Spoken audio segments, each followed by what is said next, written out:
What's up, guys? Stacey Blackwood here on a live edition of Tide Talk Live, riding solo today. I wanted to get a quick live show up to kind of discuss Josh Pate's post-spring 2025 rankings, and we're going to do that here in just a minute, so make sure you stay tuned to the show. This is Tide Talk Live.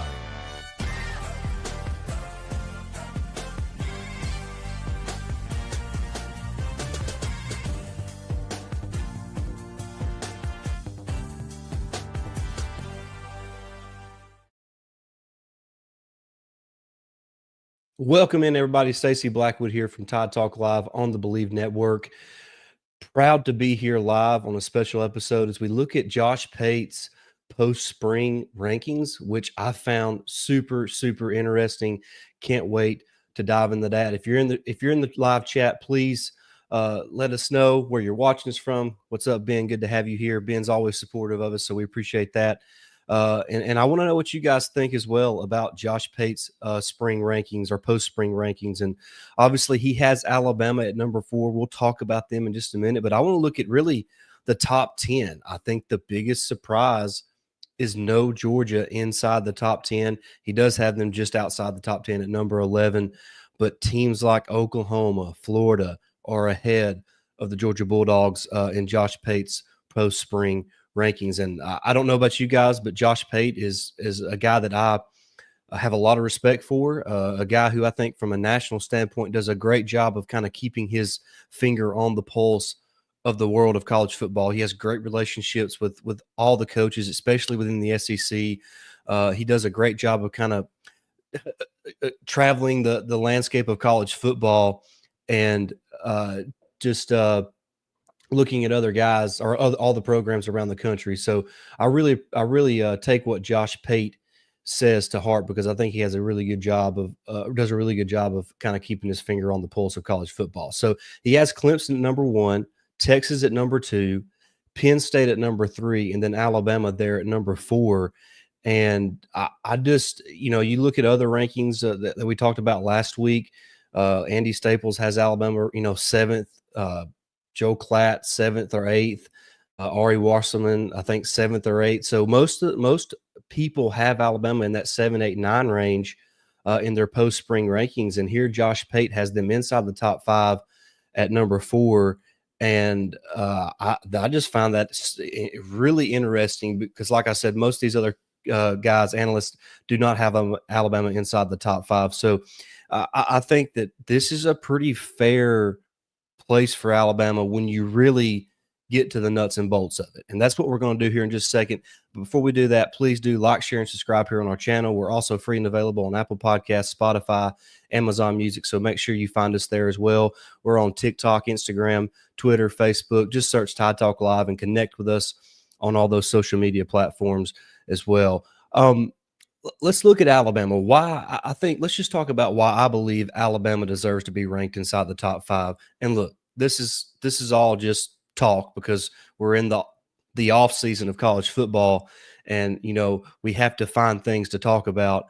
And I just find it very interesting. But let's just get to the nuts and bolts of this Alabama team.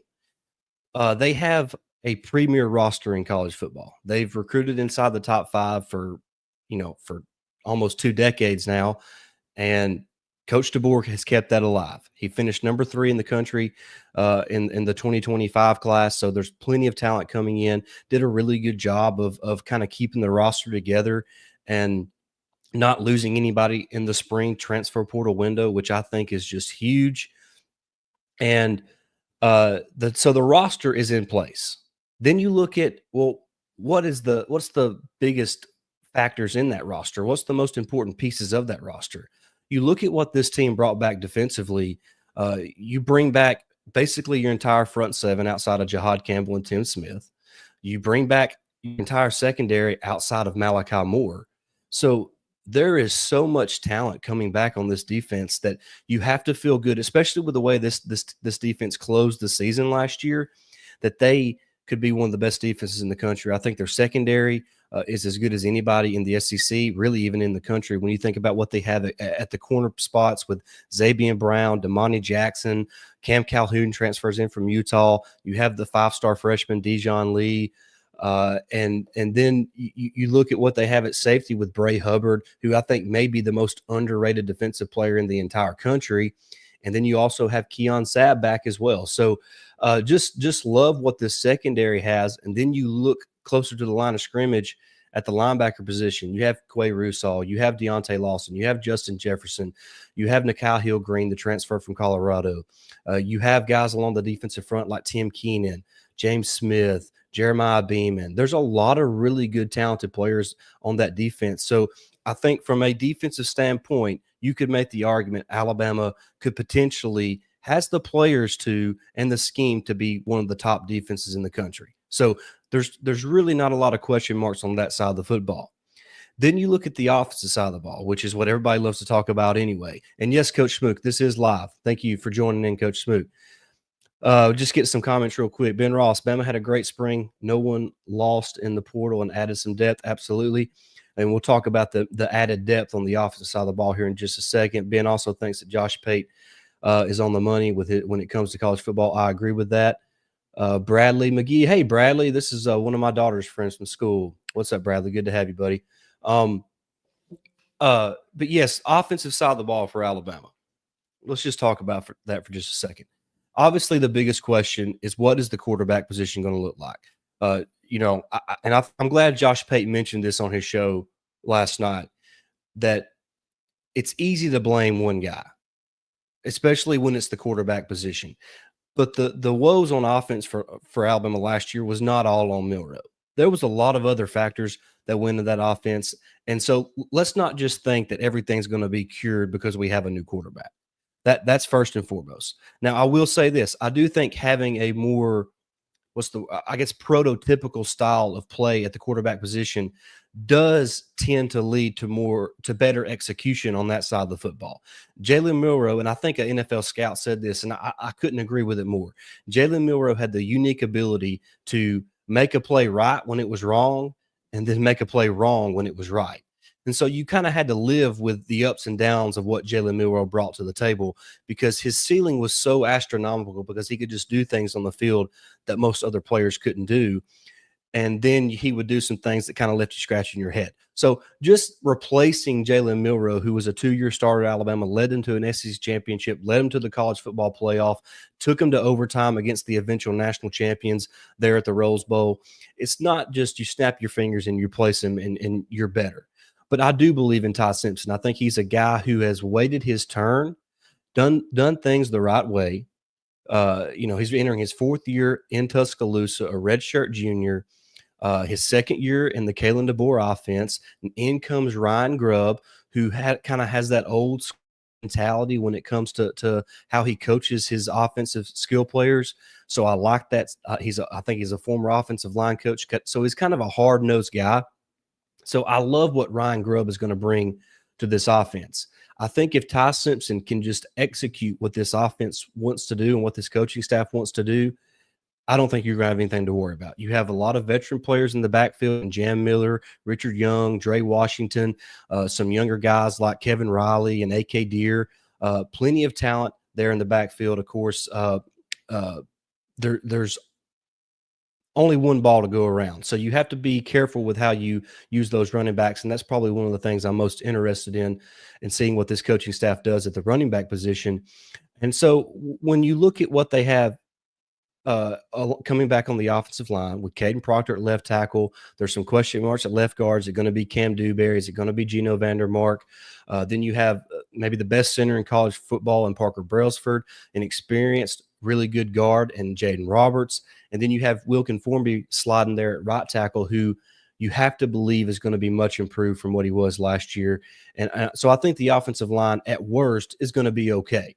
And so there's some question marks there, but I have faith that Coach Cap can get this thing turned around and get this offensive line looking more like the Alabama fans are used to that line looking like. But I think the strength of this offense is obvious. It's the wide receiver group. I mean, it is absolutely stacked. You have Ryan Williams, Jeremy Bernard, Jalen Hill's coming back from injury. Cole Adams is coming back from injury.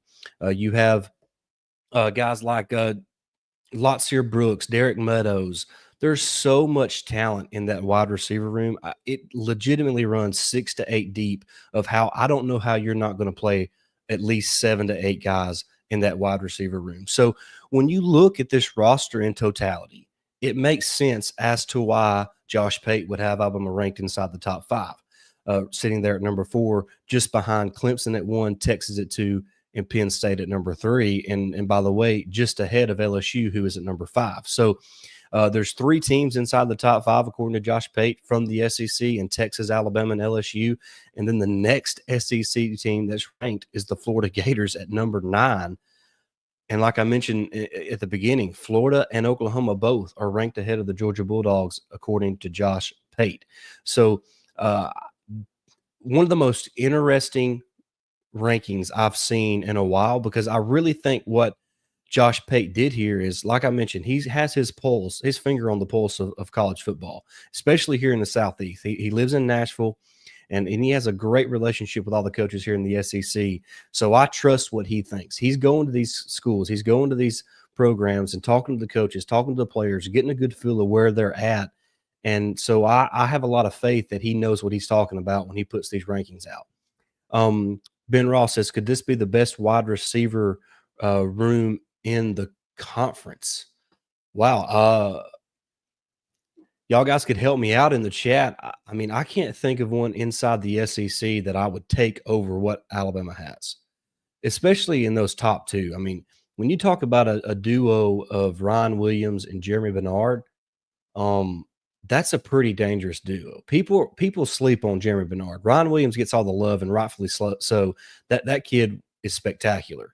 But Jeremy Bernard is one of the most underrated players in the country, and I think he could have a really big season, because a lot of the focus is going to be on Ryan Williams, and that makes a lot of sense. So I could see Jeremy Bernard having a monster season for Alabama in 2025. And so, yeah, I mean, Ben, I'm not going to pretend like I know all the wide receiver rooms by heart in the SEC, but I'm not taking anybody else's over Alabama's at this point. I did like I wanted to get to Georgia, because he has them at number 11. Josh Pate does. Does that surprise any of you guys? It surprises me. I think that might be the biggest shocker of this post spring ranking, is the fact that Georgia's not inside the top 10. And look, maybe I'm giving too much credence to Kirby Smart and his coaching staff and what he's built there, but I do think that matters. I think pedigree matters. I think what you've done matters, because when you have a winning culture, that means something.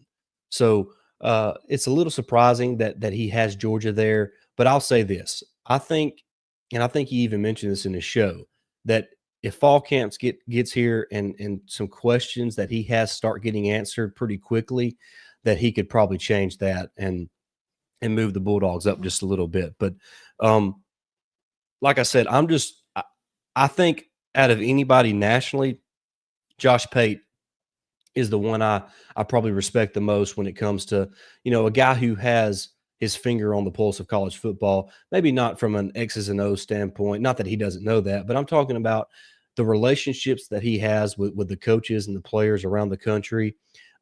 Gives me confidence in what he says about these teams, because I think he understands where these teams are at. I think he understands where the coaching staffs believe their teams are at, and if they think they have have something working for this upcoming season. So I just wanted to get that out real quick on Josh Pate's post spring rankings. You can check out his YouTube channel, Josh Pate's College Football Show. Great channel as far as a national show to give you the latest and greatest in college football.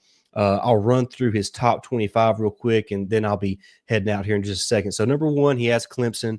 Number 2, Texas. Now, those two, Clemson returns a ton. They have they have dudes on all 3 levels of the defense, maybe 2 defensive linemen and Peter Woods, and the other guy's name's escaping me, who could be top 10 picks in next year's draft. So they're stout up front. They're always good on defense. Cade Klubnik's back at quarterback. They're probably better receiver going into this season than they've been in quite some time.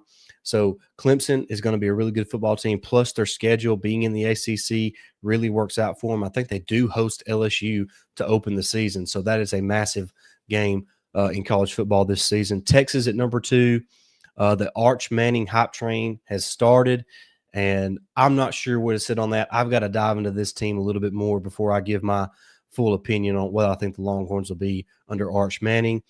Penn State, can they ever get over the hump of beating those elite teams like in Ohio State, like in Oregon? Can they get over that hump? I think if they're going to do it, it's got to be this year. We've talked about Alabama, who's at number 4. LSU's at number 5. I think they answer a lot of questions with the transfer portal. Are they going to be better on defense, though? Can they be good enough on defense to compete for a championship? I think that's the biggest question mark for LSU. And of course, can Garrett Nussmeier take care of the football? Notre Dame, a team who, or program who just kind of keeps things turning, man. They're same old Notre Dame. I think they surprised some people with the run they made last year in the college football playoff. No Riley Leonard, but they have talent in that quarterback room. That Jeremiah Love is the best running back in the country, in my opinion. So they're going to be stout in the running game, and they always play solid defense as well. Oregon at number 7, roster's loaded with talent. Same with Ohio State at 8.